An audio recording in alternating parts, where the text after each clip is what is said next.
ചെറുപഴം വെച്ചിട്ട് വൈകുന്നേരത്തേക്കുള്ള ചായക്കടിയാണ് ഇന്ന് ഉണ്ടാക്കാൻ പോകുന്നത്. തൊലി കളഞ്ഞ പഴം മിക്സിയുടെ ജാറിലിട്ടിട്ട് നല്ല പേസ്റ്റ് പോലെ നരച്ചെടുക്കുന്നുണ്ട്.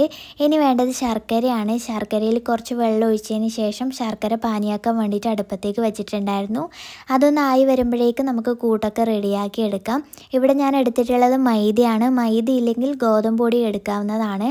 ആവശ്യത്തിനുള്ള മൈദ ഇട്ട് കൊടുത്തതിന് ശേഷം അരച്ച് വെച്ച പഴം ഇതിലേക്ക് ചേർത്ത് കൊടുക്കുന്നുണ്ട്. നല്ല കട്ടി തന്നെയാണ് കേട്ടോ പഴം അരച്ചെടുത്തിട്ടുള്ളത്. അപ്പോഴേക്കും ശർക്കര പാനി ആയി വന്നിട്ടുണ്ട്. അത് ചൂടോടുകൂടി തന്നെയാണ് ഇതിലേക്ക് ഒഴിച്ചു കൊടുക്കുന്നത്. എന്നിട്ട് കുറച്ച് അപ്പക്കാരം കൂടി ഇട്ടിട്ട് നല്ല രീതിയിൽ അതൊന്ന് കുഴച്ചെടുക്കുന്നുണ്ട്. വെള്ളം കുറവാണെങ്കിൽ നമുക്ക് സാധാരണ വെള്ളം ചേർക്കാം, ഇല്ലെങ്കിൽ ശർക്കര പാനി ആക്കിയിട്ട് ചേർക്കാവുന്നതാണ്. ഇല്ലെങ്കിൽ ആ ഒരു പഴം അരച്ച് വെച്ചിട്ടുള്ള ജാറിൽ തന്നെ വെള്ളം ഒഴിച്ചിട്ട് നമുക്ക് അത് ഒഴിച്ചു കൊടുക്കാവുന്നതാണ്. എന്നിട്ട് നല്ല രീതിയിൽ അതൊന്ന് കുഴച്ചെടുക്കുകയാണ് കേട്ടോ വേണ്ടത്. നല്ല ലൂസിലാണ് കുഴച്ചെടുക്കുന്നത്. പിന്നെ ഒരു നുള്ളു ഉപ്പും കൂടെ നമ്മൾ ഇട്ടിട്ടുണ്ട് കേട്ടോ.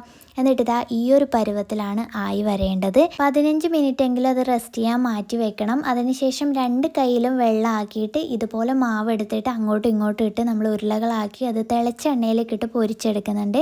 ലോ ഫ്ലെയിമിൽ ഇട്ടിട്ട് വേണം നമ്മളിത് വേവിച്ചെടുക്കാൻ വേണ്ടിയിട്ട്. എങ്കിൽ മാത്രമേ ഇതിൻ്റെ ഉള്ളിൽ നന്നായിട്ട് വെന്ത് വരുള്ളൂ.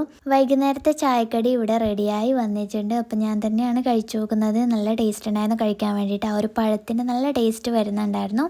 അപ്പോൾ എന്തായാലും നിങ്ങളും ട്രൈ ചെയ്ത് നോക്കണം. നെക്സ്റ്റ് വീഡിയോ ആയിട്ട് കാണാം. ബൈ.